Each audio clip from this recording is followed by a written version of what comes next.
Having the domain restriction x greater than or equal to 0 is allowing us to have a one-to-one function so that we can in fact find the inverse.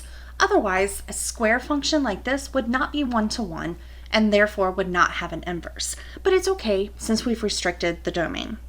So what I'm going to do here is write this as y equals x squared plus 2.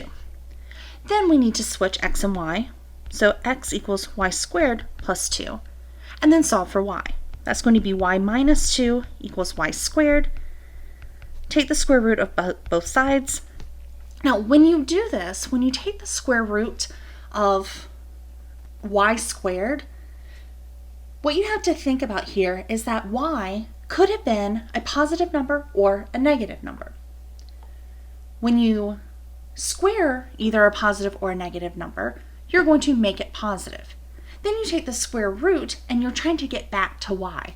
But the problem is that y could have been positive or negative to begin with, and you lost it when you squared it.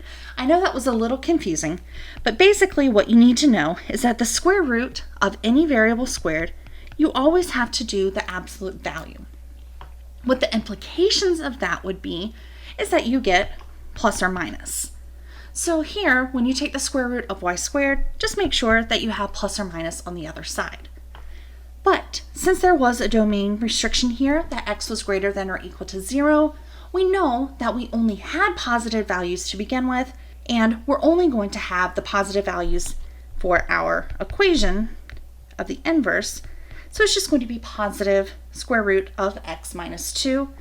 And when we write this in inverse notation, the inverse of f is equal to the positive square root of x minus 2.